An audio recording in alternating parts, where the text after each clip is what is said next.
What is up everyone, welcome back to Lex Alexas. Today it is the championship review of match day 29. It's going to be a hectic day, not only in championship football but for football everywhere across England, because the transfer deadline day is today. It's going to officially be concluded at 11 PM later today. I am going to do around an hour of a live stream talking through the latest deals all 24 championship clubs have made, and we'll be talking about the latest reports as we close into the final couple of hours in the transfer window. So do make sure you turn up for this live stream later.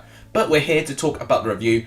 My goodness me, have we had some incredible goals, some incredible record-breaking moments, and some incredible controversy as well, which we're going to all be diving into. If you guys like what you see, please do give the video a like. It does tremendously help the channel. Let's aim for 15 likes in this video. I think that'll be terrifically appreciative. Please do hit the red subscribe button if you've not done so. That would really help, especially as we're trying to push to 1,000 subscribers. So if we can get that, that'd be absolutely amazing. And please share this channel to as many people as you can. All of that really helps too. But without any further ado, let's start reviewing what happened in this weekend's games.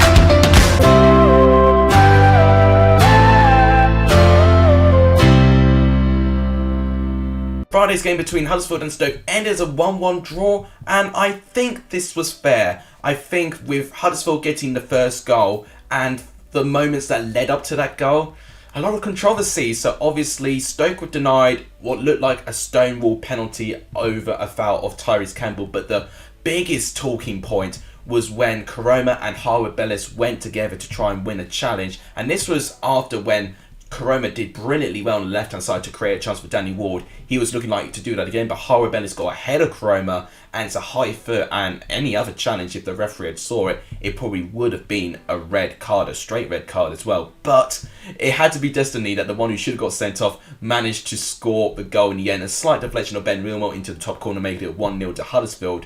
But I think Stoke knew that they were a little bit outraged in terms of the event, obviously, that they fell behind to someone who they felt should have got sent off.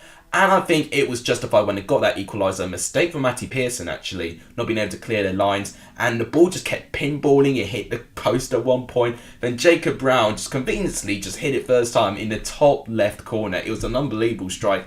And I think it was no more for what they deserved. I think it was a very even game. 13 shots to 16. 5 shots on target to 8. And if anything, maybe with the chances that were created, Stoke probably slightly edged it. But in general, with the pattern of the game, I think 1-1 was fair, but if any side probably should have won it, it may have been Stoke.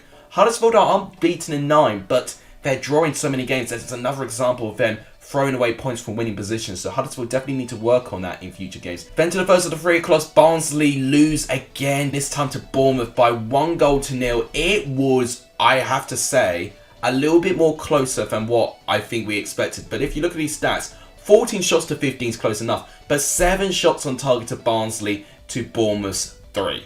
I think Bournemouth still in this game were not at their best. Billings scored a goal. Ultimately, it was a mistake by Brad Collins. I don't know why he tried to leave his goal trying to intercept, a long looping ball. Solanke got ahead of him. He put a perfect cross to Billing. Collins came back in his goal at time, and then that made it 1-0. But what I will say, I think Barnsley responded quite well, and they did force a load of chances. And actually at the back, I think Bournemouth were a little bit shaky at times. Devante Cole definitely, for me, looked like that he was determined to get something, and he looked the most likely player to get a goal within, the last 60 minutes of the game. A red card also was involved when Gary Cahill got 2 yellow cards. For me, Bournemouth not back at their best, but it's a crucial win following that Blackburn dropped points this weekend. It matters about the result. And, performance, they know deep down they've got to improve it, but result is good and they'll take it. With Barnsley, a bit of a blow. Obviously, they're still rock bottom, but if they can take their chances and have their scoring boots on, then I think Barnsley could have a small chance. But obviously, games are running out for them. They've really got to start laning these chances and these games really soon. Another big team who's dropped points was Fulham as they drew 1-1 to Blackpool. Blackpool remained unbeaten against Fulham in their 2 meetings this season. And what I will say, I think it was deserved. Obviously, the event was definitely marred by a very unfortunate incident that took place in the crowd. And I can only wish Paul Parish and his family, all my condolences. My deep thoughts are with Paul and his family, of course. He would have wanted Fulham to win, and they had the ideal start. Nissan Cabana does well. Fabio Carvalho, who's linked with Liverpool, made a brilliant ghosting run and setting the square pass to Mitrovic for a tablet to make it 1-0. But I think that long break definitely disrupted the flow of the game. Fulham at times did have chances. They did hit the post twice. But Blackpool always carried a threat despite not having the ball. And having only 25% of the ball, their game plan was very much play on the break. And I think it really affected Fulham at times. They had 4 shots on target and blimey, they were clinical. And with their goal, it was poor in the end by Adebayo. He tries to pass it to Odoi, but CJ Hamilton picks it up. Finds Josh Bowler, who's probably their most threatening player in the whole game. He scores to make it 1-1. And overall, I think in the second half, Blackpool probably even looked the more likely team to score, especially in an attacking purpose. Defensively, they were great as well, and I think it's a well-earned draw for Blackpool. With Fulham, it's not the end of the world. They still got a large gap from the rest of the top 3. Shota Advaze's first game as Hull manager results in a Hull win, a 2-0 win over Swansea, who look like all the time they turn a page and then they go back to square one all over again. Swansea have been a very inconsistent team, and I've been saying the same thing about Hull, but at least recently, they've picked up some brilliant wins. Obviously, picking up wins against Bournemouth and Blackburn. And this was not going to be an easy game either, following this Swansea side likes to pick up the ball a lot. And with the new signings they made, I think they have elevated them as well. But Tommy scores the first goal, Fleming with the cross. And actually, he's done very, very well there to get ahead of Jay Fulton to make it 1-0 to Hull. Then for the second goal, within literally about 10 minutes later, a brilliant delivery by George Honeyman. I tell you what, Sunderland could have used his help. But a long looping ball by Honeyman finds King Lewis Potter, who's been linked with so many clubs in the transfer window, makes it 2-0 to Hull. And in the end of it, Hull could have just really gone back a couple of gears. I think they went to third, fourth gear in the first 20 minutes, and then they coasted back to second gear and just soaked the pressure from Swansea. Swansea did have chances of their own. They had a free kick which came off the post. If you look at the shots, 5 shots to 15.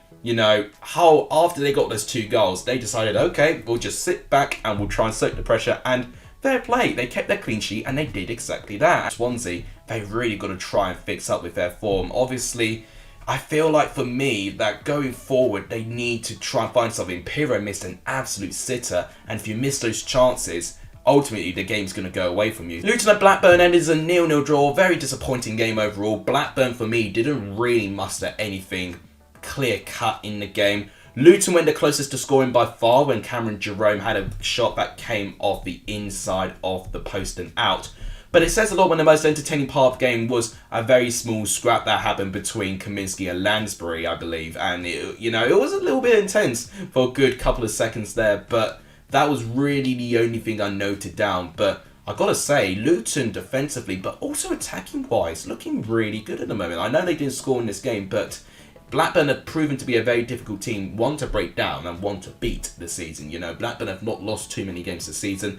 Blackburn shows for me that they do need to rely a little bit on Ben Brereton Diaz. They managed to cope without him getting their win against Middlesbrough, of course, but away from home, I do think they are substantially weaker creating chances. I think at home they're fantastic, but away from home, they need these very clinical players to take their chances, and none of them showed up today, unfortunately. We were speaking of Middlesbrough, but they bounced back from their defeat against Blackburn with a 1-0 win themselves, this time over playoff rivals Coventry. And that is a crucial result for them as well, because they now overtake Huddersfield, getting into the top 6, and they've got games in hand too, which is very, very crucial for Middlesbrough's season as well. And I will say, I think Middlesbrough over the 90 minutes slightly edged it, but Coventry competed. They really did compete. They hit the crossbar in the first half, and there was a lot of really, really close opportunities from this Coventry side. But having said that, in terms of saves that Lumley had to make, he made, for me, 2 very notable saves. I think 2 were really, really good. One from Cameron O'Hare in the first half, which was very, very good as well, and one near the end when Coventry were chasing the game. But if you're talking about the team who I felt created more rounded chances, looked more clinical going forward, for me that would have been Middlesbrough. And it's hard for me to summarise this game, because Coventry had a lot of the ball and they clearly had a lot more shots, but a lot of their shots as well just didn't look like that they were going on target. A third of their shots went on target. I mean, I could say the same thing about Middlesbrough as well. So both teams for me need to be working on being clinical. And what I will say, it was a brilliant goal for Middlesbrough's goal. Tavernier does well on the left-hand side, finding Florian Balogun, and then he squares it to Andres Bora with his 8th goal of the season. That makes it 1-0. I think definitely Summer Moore made some more notable saves than what Lumley did, so it's hard for me to edge it, but I probably would say a draw would have been a fairer result based on the balance of the game. But Middlesbrough took their chances very, very well. They'll definitely love being in the top 6. Coventry is not the end of the world. I think they could still do it, but away from home, Coventry need to take chances. At home, I think Coventry will be sorted, but they need to be consistent the whole way through. Is this the beginning of the end for Valérien Ismaël of West Brom? West Brom lose away from home again and don't score away from home again with a 2-0 defeat over Millwall. I did see this coming. I predicted a Millwall win, and not many people did predict a Millwall win, but I just see Millwall, a team that at home they're quite reliable. I knew they lost their last home game, but this was against the most informed team in the Championship in Nottingham Forest, so that's why I didn't give them much of a chance. Against a team not on great form like West Brom, I gave Millwall a bit of a chance. And to be fair, first half was a little bit dull. I think West Brom were the better team in the first half, at least with creating chances. When it came to the second half, West Brom just looked lethargic, lacking confidence in the final third, which is very concerning to be a team that they are up in 5th place. And right now, we have teams like Huddersfield, Middlesbrough, Forest, Sheffield United, Luton, Coventry, all these teams wanting to get up in that top 6. They're going to be looking at West Brom thinking, we can go for them. And it's a really bad situation they find themselves. Daryl Dike, who they got from a recent transfer, is injured for 2 months. They got Andy Carroll in, and Andy Carroll was the one who actually had that shot that nearly turned into his own net a little bit. So, you know, I think Carroll might be a good signing, but at the moment I'm not seeing great signs. Mason Bennett scores the first goal. Just no one marking him at all from that free kick and set piece situation. Then Benicophobe, the defending from Matt Clark was questionable to say the least. Benicophobe does very well though, you know, taking the great control of the ball. Brilliant strike, 2-0. And in the end of it, they deserved it. But West Brom fans were clearly not happy, very, very vocal of the disappointment of this team. Ripping seats out of the stadium, flowing flares on the pitch. It's not nice to see, but they're definitely very, very frustrated in recent situations. And I really don't blame them, to be honest. I don't condemn the actions, but I do understand the frustration that they have, especially from a team recently relegated from the Premier League. But with Millwall, I wouldn't say that they can get in the top 6 at this stage, but it's a good win to maybe have a good end to the season. Preston never really have many dull games under Ryan Lowe, I know, because it's another real goal-scoring game. A 2-2 draw between Preston and Bristol City. I mean, this game, you know, in the reverse fixture was very, very dull. This was the antithesis of dull. This was very, very entertaining stuff. Chris Martin scores the first goal, and I've got to say, brilliant play by Jake De Silva and Semenyo to find Chris Martin there, and in fact it was a brilliant goal actually with Weimann with the perfectly weighted pass. Then it was an equalising goal for Emil Rees-Jacobson. Brilliant control there in the end. I mean, it started with Archer getting the shot, well saved, and then Jacobson just simply tapping the ball in to make it 1-1. But Semenyo's second, wow, what a run by Noah Masengo to wither through some Preston players there. Perfectly weighted pass. Semenyo's bang on form at the moment to make it 2-1. Now, I'm not going to forget the fact that Andre Weimann missed a sitter. He missed an absolute sitter at one point. And that was after Semenyo on the left-hand side made a ghosting run and actually made it into the penalty box without getting tackled. Perfect pass to Weimann. He just needed to hit his closest corner to the goal. He tried to go far corner and it went wide. And had he not missed that, Bristol City would have collected all 3 points, because in the final minute of the game, Brad Potts, he tends to really turn up in these really late moments, Brad Potts. Cross comes in, Rees-Jacobson, bang. A turn volley.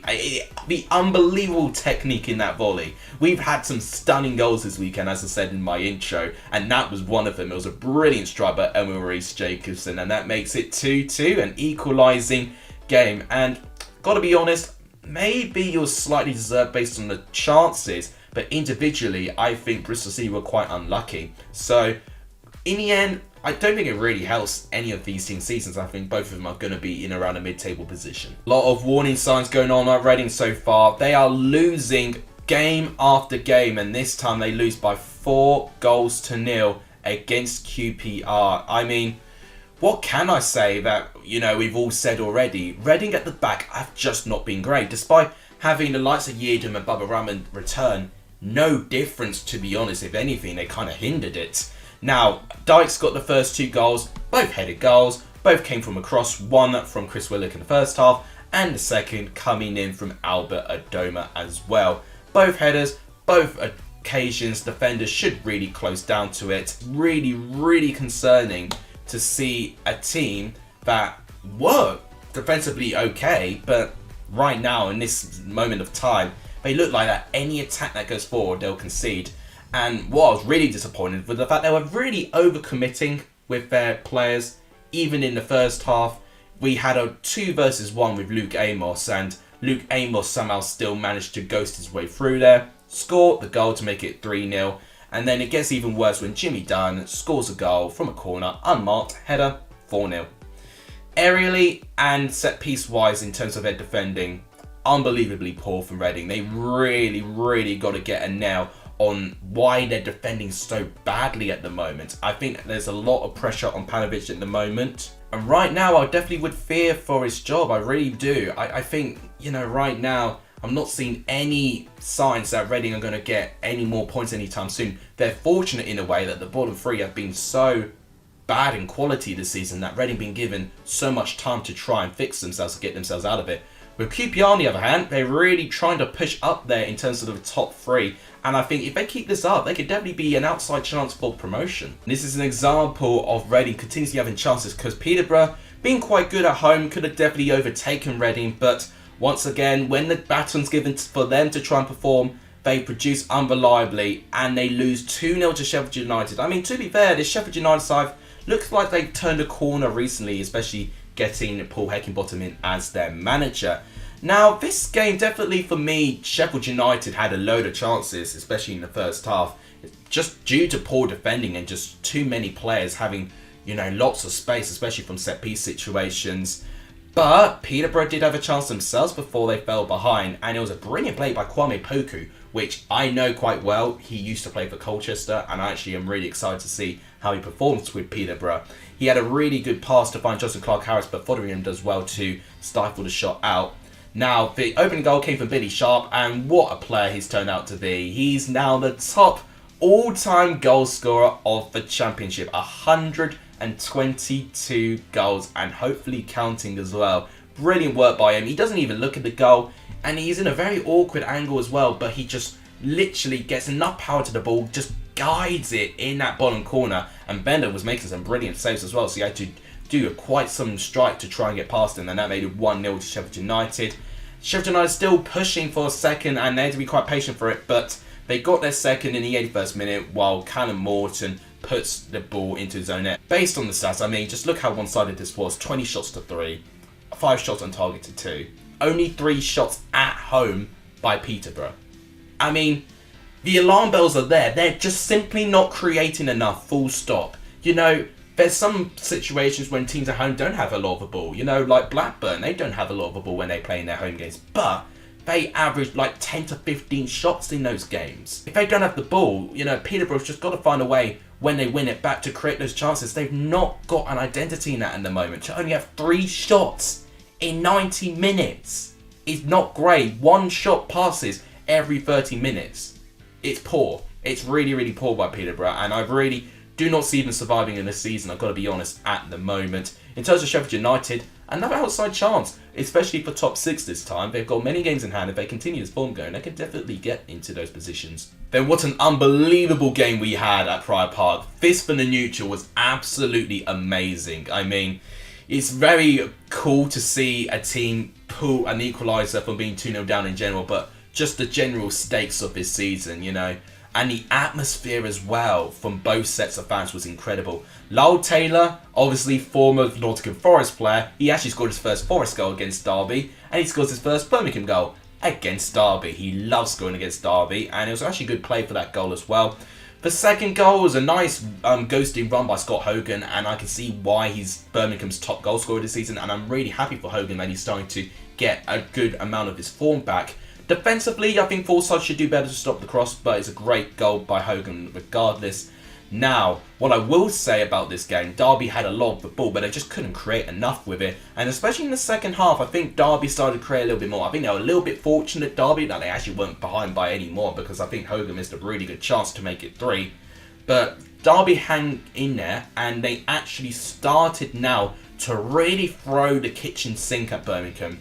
Luke Planche got the breakthrough to make it 2-1. It was a brilliant strike. And then obviously, the goal that everyone was talking about, the 96th minute equaliser by Christian Bielik. I mean, controversy, because Stearman was in an offside position with that goal, but how could you rule out a goal like that? That was incredible. And I think justice as well, because I do think Derby were denied a penalty. Ted Mendy, who obviously used to actually play for Derby, of course, looks like he uses his hand to block the ball from going into the net when Tom Lawrence missed that absolute sitter. So I think it was earned in the end, this draw, and obviously they definitely at least deserved a point out of it, Derby, if not all 3 points. So overall, a great advertisement for the Championship, and Derby, if they keep this up, you know, defensively still needs a bit of work, but going forward, they look really good. So I hope for Derby's sake that if things go well off the field and things improve in that field, then they can have a good run of form to survive. It'll be an unbelievable record-breaking achievement if they can do this. And then finally, what a way to mark your debut for Jordan Hugill. He scores within hours of signing of Cardiff City,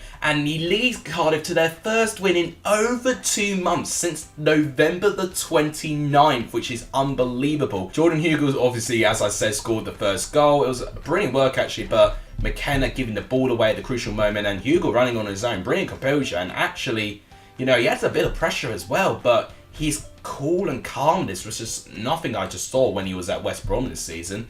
And he already scored more goals for this team as he did in all of West Brom this season, which is absolutely unbelievable, which makes it 1-0.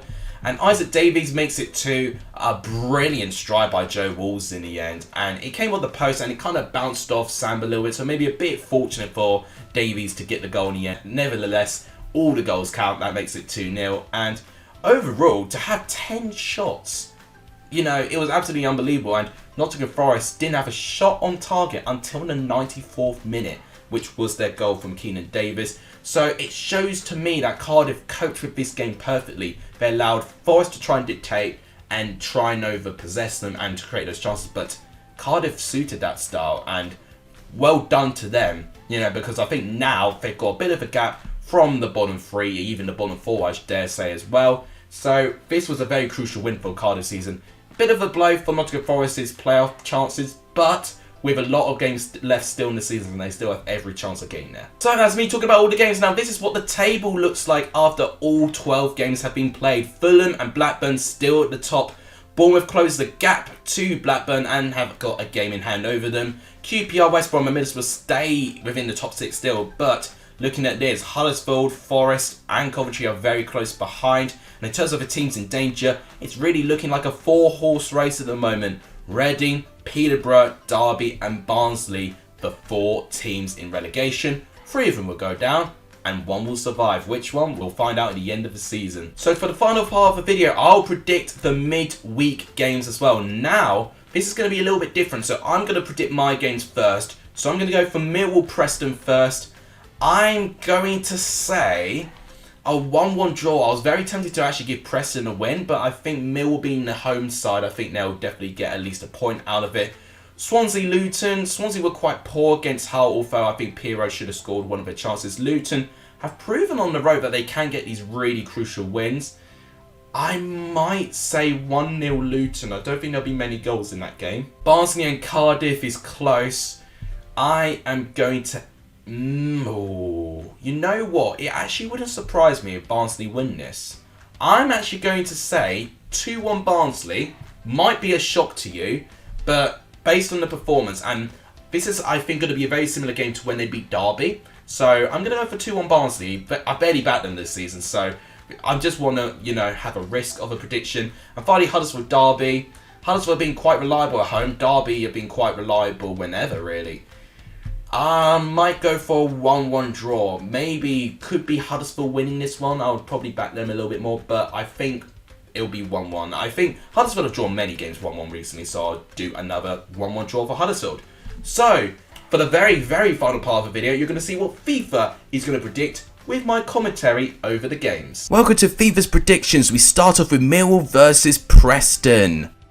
So here comes Preston here. Alan Brown now with the ball. It's got Mason Bennett to beat. It gets tackled, but it's well intercepted by Bargusen.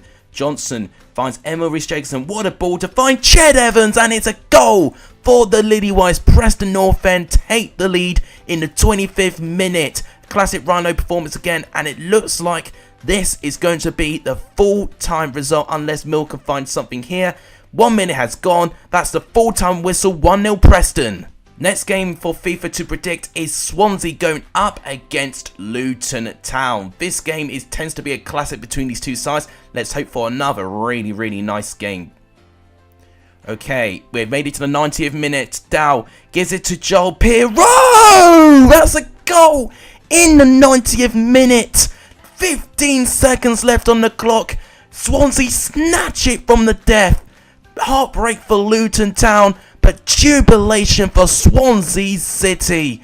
What an unbelievable moment. And that is the full-time whistle. 1-0 Swansea. Next game is Barnsley going up against Cardiff City.